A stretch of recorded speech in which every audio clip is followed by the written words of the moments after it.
नमस्कार, आर्या न्यूज देख रहे हैं आप। मैं हूं आपके साथ पल्लवी सिंह। उत्तराखंड बुलेटिन की शुरुआत करेंगे। उत्तराखंड में चंपावत में उपचुनाव के लिए वोटिंग अब जारी है। सुबह 1 बजे तक करीब 45% मतदान हो चुका है, जबकि उपचुनाव में मुख्यमंत्री पुष्कर सिंह धामी समेत 4 प्रत्याशी मैदान में हैं। दरअसल विधानसभा चुनाव में मुख्यमंत्री धामी को खटीमा से हार का मुंह देखना पड़ा था। ऐसे में क्षेत्र के पूर्व विधायक कैलाश गहतोड़ी ने यह सीट उनके लिए खाली कर दी थी। अब उत्तराखंड की 5वीं विधानसभा के लिए 15 फरवरी को हुए मतदान के 106 दिन बाद 31 मई को चंपावत में दूसरी बार मतदान हो रहा है।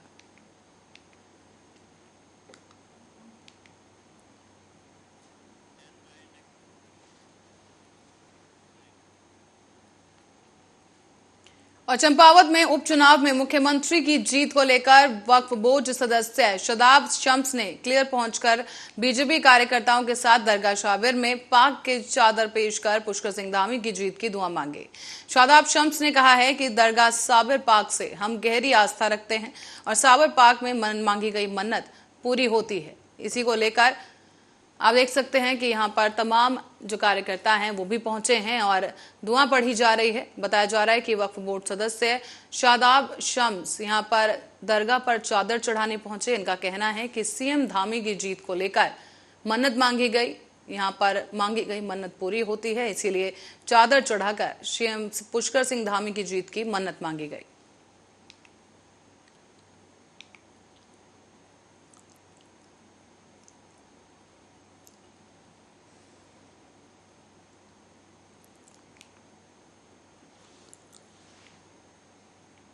और मोहब्बत आपस में रहे। मुख्यमंत्री सबको साथ लेके चलना चाहते हैं, सबके हालातों को बेहतर तरीके से जानते हैं।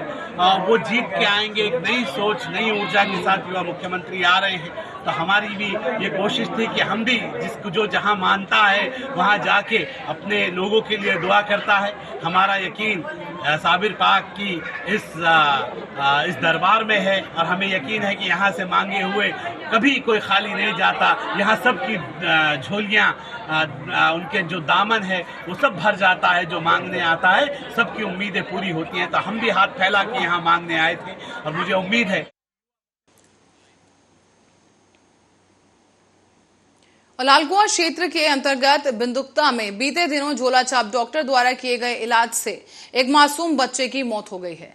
इसी के बाद अब स्वास्थ्य विभाग की टीम ने झोलाछाप डॉक्टरों के खिलाफ छापेमारी अभियान चलाकर एक दुकान को सीज कर दिया है।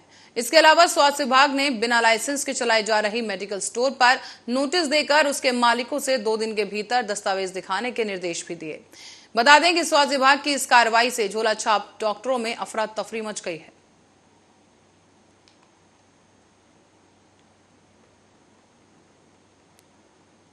लेवल 3 हॉस्पिटल्स वो इसीलिए बने हैं क्योंकि क्षेत्र को उसी हिसाब से डिवाइड किया जाता है। आपका बगल में ही 5-6 किलोमीटर में आपका बेस हॉस्पिटल है, सुषमा तिवारी है, और यहाँ पे आपका पीएससी 2 पीएससी है, लालकुआं में भी है, मोटा हल्दू में भी है और बिंदु खत्ता में भी है। अब आप बताइए, वहाँ नहीं आएंगे 8 से 2 आप आइए। अभी मैं आई हूँ वहाँ बिंदु खत्ता के पीएससी से, मेरी डॉक्टर ने कहा कि मैडम यहाँ 50 मरीज आए हैं। तो जागरूक तो होना पड़ेगा, अपने पाँव उठा के आपको वहाँ जाना ही पड़ेगा। हाँ, बिल्कुल, हम लोग पूरा निरीक्षण करते हुए ही आ रहे हैं, लालकुआं से ही निरीक्षण करते हुए आ रहे हैं। मुझे नहीं मिला, लेकिन मैं भी छोड़ूंगी नहीं। अभी मैं फिर जब वापसी में लालकुआं की तरफ भी जाऊंगी।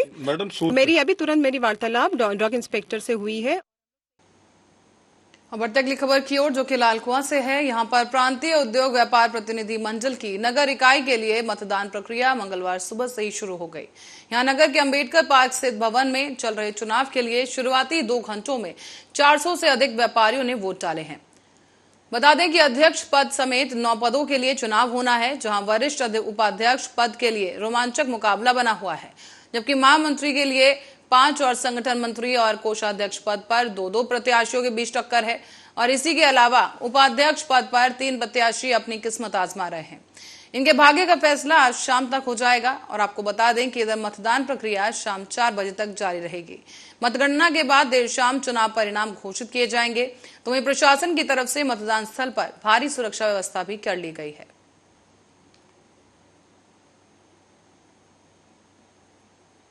में जो मत बना है वो है 1336। अभी तक 403 व्यापारी भाइयों ने मतदान किया है। बहुत ही उत्साहित माहौल में मतदान हो रहा है और सारे व्यापारी भाई बहुत उत्साहित हैं। बहुत एक अच्छा खुशनुमा माहौल है, बहुत शांतिप्रिय तरह से मतदान हो रहा है। इसके लिए मैं विशेष रूप से प्रांतीय उद्योग व्यापार मंडल की जो हल्द्वानी की टीम आई है, जिले की टीम आई है, उसका भी धन्यवाद और पुलिस प्रशासन। और खबर रुड़की से सामने आ रही है, जहां प्रशासनिक भवन के निकट ही रुड़की प्रेस क्लब भवन पर पत्रकारों द्वारा पत्रकारिता के पुरोधा गणेश शंकर विद्यार्थी को नमन करते हुए पत्रकारिता दिवस मनाया गया। इस दौरान विद्यार्थियों के चित्र पर पुष्पांजलि अर्पित करते हुए सभी पत्रकार गणों ने उन्हें नमन किया है। उनके बताए गए मार्ग पर चलने का इस दौरान संकल्प लिया गया। साथ ही वरिष्ठ पत्रकार और समाजसेवी सुभाष सैनी ने कहा है कि पत्रकारों को निष्पक्ष और ईमानदारी के साथ अपनी सामाजिक जिम्मेदारी का निर्वहन करना चाहिए, ताकि पत्रकारिता का स्तर साफ सुथरा बना रहे। और इस दौरान वरिष्ठ पत्रकार तपन सुशील और संदीप तोमर ने भी पत्रकारिता दिवस पर गणेश शंकर विद्यार्थी को नमन किया। साथ ही आपको बताते चलें कि सभी पत्रकारों से उन्होंने कहा कि प्रेरित होकर एक निष्पक्ष पत्रकारिता करनी चाहिए। कार्यक्रम का संचालन वरिष्ठ पत्रकार श्री गोपाल नारसन ने किया और कहा कि पत्रकारिता के क्षेत्र में गणेश शंकर विद्यार्थी का नाम बड़े सम्मान से लिया जाता है।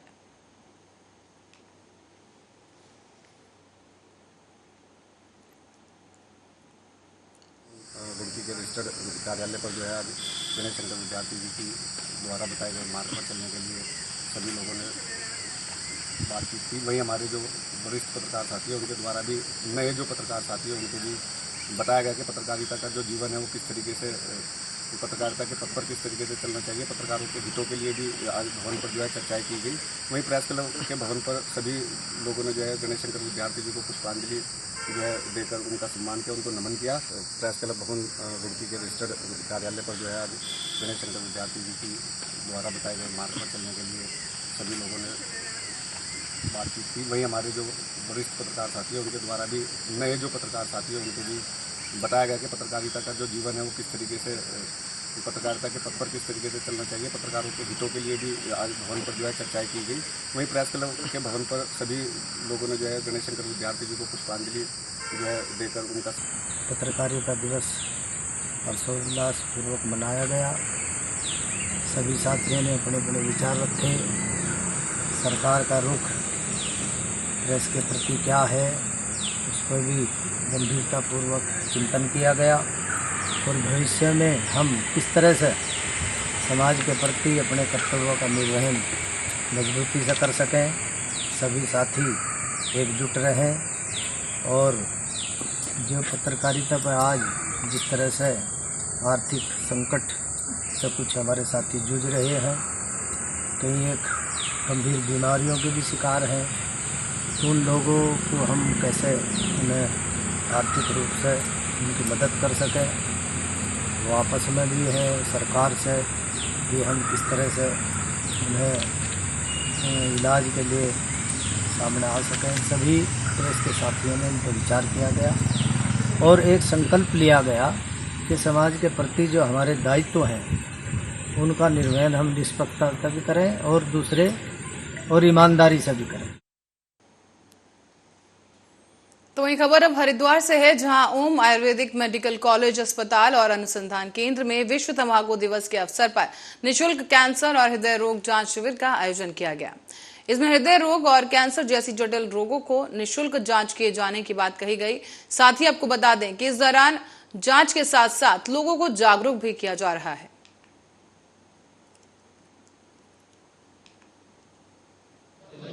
आयुर्वेद कॉलेज की तरफ से कैंसर की शिविर लगवाई गई है।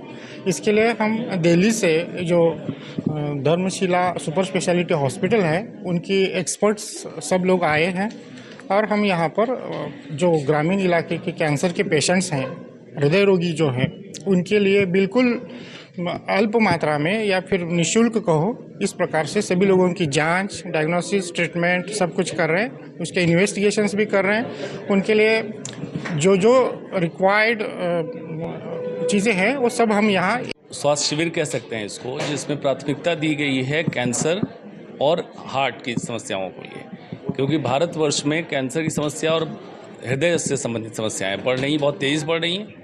पहले देखा जाता एक जनपद में एक आध मरीज होता था, आज देखिए अब हर गली मोहल्ले में है। तो कैसे उसकी रोकथाम और रोकथाम से बेहतर और क्या एक स्टेप हो सकता है, जल्दी से उसको कैसे बीमारी को पकड़ें, इसके लिए यहाँ जो आयुर्वेद के छात्र उनकी ट्रेनिंग भी होगी।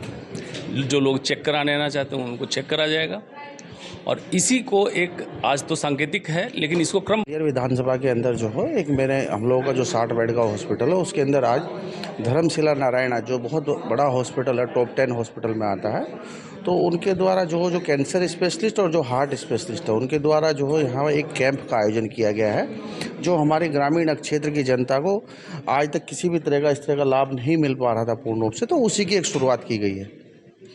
स्पेशलिस्ट के जो डॉक्टर्स हैं वो पहली बार यहाँ पर बुलाए गए हैं। भी आसपास के हमारे भाई हैं, बहनें हैं, माताएं बहनें, बच्चे, किसी को भी किसी तरह की अगर परेशानी है और हार्ट से संबंधित और कैंसर से संबंधित, पहली बात तो भगवान ना करे कभी इस तरह की समस्या हो, लेकिन ये आजकल बड़ी समस्याएं चल रही है, तो उन समस्याओं को ध्यान में रखते हुए इस कैंप का आयोजन किया गया है। वो सब लोग यहाँ पर इसका जितना भी उसका। और अब खबर कलियार से है, जहां रहमतपुर गांव में हुए एक विवाद में दूसरे पक्ष की तहरीर पर 6 लोगों के खिलाफ गाली गलौज कर मारपीट करने का मुकदमा दर्ज किया गया है। जांच शुरू कर दी गई है। साथ ही बता दें कि कलियार थाना क्षेत्र के निवासी ने पुलिस को तहरीर देकर बताया कि उसके परिवार वाले उसके साथ गाली गलौज करने लगे और गाली गलौज का विरोध करते हुए उसने लाठी डंडों से परिवार पर हमला कर उन्हें घायल कर दिया है। साथ ही आपको बता दें कि आसपास के लोगों की भीड़ भी इस दौरान इकट्ठा हुई, जिस पर जान से मारने की धमकी देते हुए आरोपी भाग निकला। पुलिस ने तहरीर पर अब 6 लोगों के खिलाफ मुकदमा दर्ज कर लिया है और जांच शुरू की गई।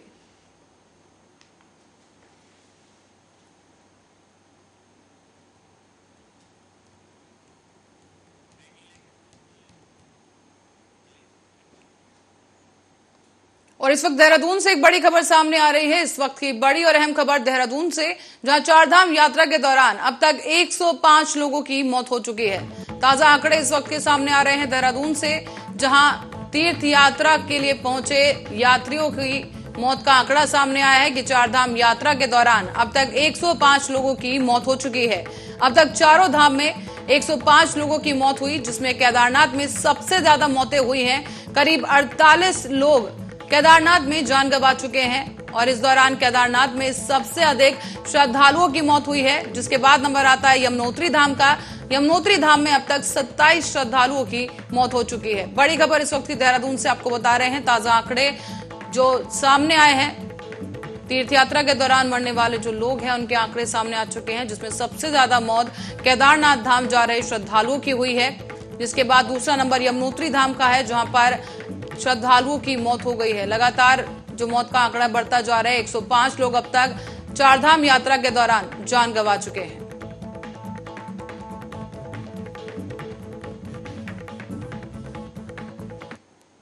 और इस बीच चारधाम यात्रा में पंजीकरण को लेकर हरिद्वार के ट्रैवल्स कारोबारियों में चारधाम यात्रा पर जाने वाले पर्यटकों का पंजीकरण हरिद्वार में नहीं होने को लेकर जमकर हंगामा किया गया है।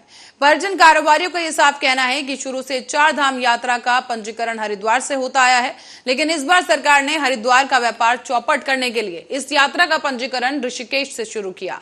इसका हरिद्वार का ट्रैवल से जो सेवा करते हैं, ट्रैवल व्यवसायी हैं, उनका खुला विरोध करते नजर आए और उनका कहना है कि हमें बर्बाद करने की यहाँ पर कोशिश है। जहां हर बार हरिद्वार में पंजीकरण होता आया, लेकिन इस बार जगह बदल दी गई और अब ऋषिकेश से पंजीकरण किया जा रहा है।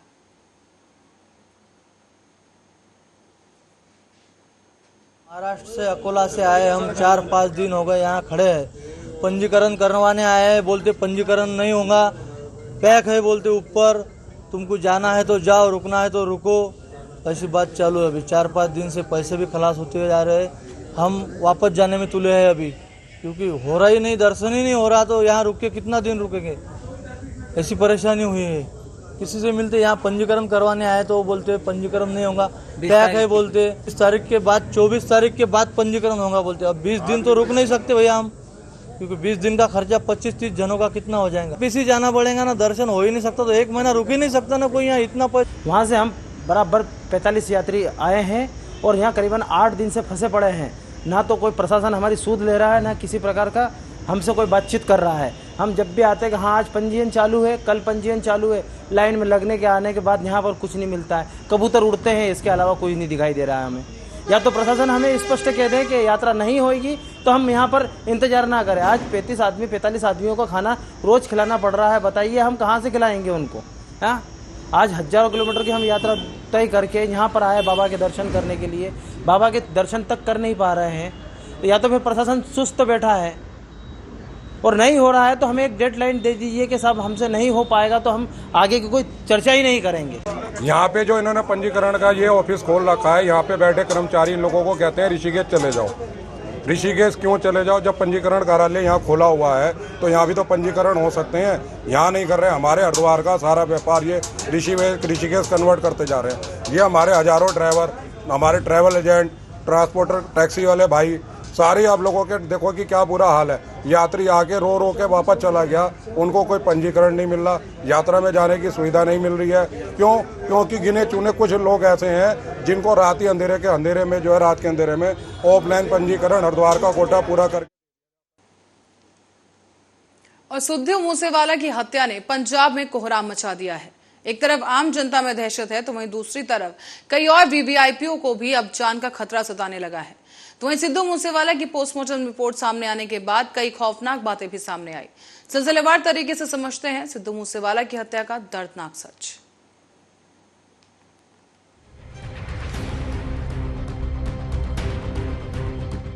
सिद्धू पर हमलावरों ने 30 राउंड फायरिंग की। गोलियां लगने से कार में बैठे मूसेवाला के 2 साथी भी बुरी तरह से घायल हुए। गोलियां इतनी कि गिनना भी मुश्किल। और फिर गाड़ी में खून से लथपथ पड़ा सिद्धू का शव। ये कोई फिल्मी सीन नहीं है बल्कि हकीकत है। वो दर्दनाक मंजर है जिसने पूरे पंजाब समेत देश को हिलाकर रख दिया। कांग्रेस जैसी बड़ी पार्टी के नेता और संगीत की दुनिया में चमचमाता सितारा सरेआम मार दिया गया, जिसने पंजाब में चल रहे गन लॉन्चर की हकीकत एक बार फिर दुनिया के सामने लाई है। सिद्धू की सिक्योरिटी उनकी मौत से एक दिन पहले ही हटाई गई है और अगले ही दिन सिद्धू को बीच सड़क मौत के घाट उतार दिया गया। और गौरतलब है कि सिद्धू उसी दिन बिना बुलेट प्रूफ गाड़ी के निकले थे और उनके साथ सिर्फ 2 लोग थे। और अचानक से हमलावरों ने सिद्धू की कार को घेर ताबड़तोड़ हमला करना शुरू कर दिया और सिद्धू के मरने की पुष्टि करने के बाद ही हमलावर मौके से भागे थे। ताजा अपडेट के मुताबिक पोस्टमार्टम के दौरान मूसेवाला के शरीर पर 2 दर्जन गोलियों के घाव मिले। रिपोर्ट्स के मुताबिक अत्यधिक खून बहने से उनकी मौत हुई थी, तो वहीं अंतरिक्त अंगों में चोटें भी पाई गई। बताया गया कि पोस्टमार्टम के बाद विसरा के नमूने सुरक्षित रख लिए गए हैं और आगे की जांच के लिए भेजे जा रहे हैं। हालांकि अस्पताल ने पोस्टमार्टम के नतीजे को पुलिस के साथ शेयर किया है। साथ ही मृतक सिद्धू मूसेवाला का परिवार पोस्टमार्टम न कराने की जिद पर अड़ा हुआ था। परिवार मांग कर रहा था कि हत्याकांड की जांच हाईकोर्ट के जज की अगुवाई में कराई जाए। इसके लिए एनआईए, सीबीआई की मदद भी ली जाए। परिजनों ने सवाल भी उठाया कि जब खतरे की आशंका थी तो सुरक्षा हटाने की लिस्ट को क्यों सार्वजनिक किया गया था। इस मामले के आरोपियों पर कार्रवाई की जाए। हालांकि बाद में समझाइश और आश्वासन के बाद परिवार मृतक के पोस्टमार्टम के लिए राजी हो गया था। हालांकि आपको बता दें कि सूबे के मुख्यमंत्री भगवंत मान ने मूसेवाला की हत्या की जांच के लिए पंजाब और हरियाणा के हाई कोर्ट के मौजूदा जज की निगरानी में न्यायिक योजना के गठन का ऐलान कर दिया है। अधिकारियों का कहना है कि सभी संदिग्धों की पहचान कर ली गई है और जल्द ही उन्हें गिरफ्तार कर लिया जाएगा। पर इस हत्याकांड के साथ पंजाब के सिंगर सिद्धू मूसेवाला की हत्या के बाद वहां के गन लॉन्चर पर भी बहस छिड़ गई है। पंजाब में हर 1000 लोगों पर 13 बंदूकें हैं और रिपोर्ट्स के मुताबिक पंजाब में देश की महज 2% आबादी है, लेकिन वहां देश की 10% से ज्यादा लाइसेंसी बंदूकें हैं। पंजाब के गैंगवॉर की कहानी किसी हिंदी फिल्म से कम नहीं है। यहाँ ठीक वैसे ही गैंगवॉर चलती है जैसे किसी फिल्म में हो। यहाँ एक गैंग का आदमी दूसरी गैंग के आदमी को मारता है और फिर उसका बदला लेने के लिए दूसरी गैंग का आदमी पहली गैंग के आदमी को मारता है। सिलसिला ऐसे ही चलता रहता है और मौतों पर मौतें होती रहती हैं। अब इस गैंगवॉर ने पंजाबी सिंगर सुखदीप सिंह सिद्धू की जान ले ली। पुलिस ने भी इस हत्या को किसी गैंग से जोड़कर बता दिया। सुखदीप सिंह सिद्धू को सिद्धू मूसेवाला के नाम से जाना जाता है। आपको बता दें, सिद्धू मूसेवाला की हत्या की जिम्मेदारी लॉरेंस बिश्नोई और उनके बड़े भाई गोल्डी बराड़ ने ली है। इस हत्याकांड के पीछे एक बड़ा कारण बताया जा रहा है। मोहाली में दिन दहाड़े विक्की मिद्दू खेड़ा की हत्या को माना जा रहा है, जो पंजाब के गैंगस्टर लॉरेंस बिश्नोई का बेहद करीबी था और इस हत्याकांड में सिद्धू मूसेवाला के मैनेजर का नाम भी सामने आया था और उसका बदला लेने के लिए ही ये हमला किया गया। बताया ये भी जा रहा है कि प्लानिंग मैनेजर को मारने की थी, पर क्योंकि वो फरार चल रहा था, इसके चलते सिद्धू को टारगेट किया गया। पर अब सवाल ये खड़ा हो रहा है कि आखिर पंजाब में अपराधियों में पुलिस का खौफ क्यों नहीं है? सरकार इस गैंग वॉर और गन लॉन्चर को खत्म करने में असमर्थ क्यों है? और सबसे बड़ा सवाल कि इस गैंग वॉर का अगला शिकार कौन है?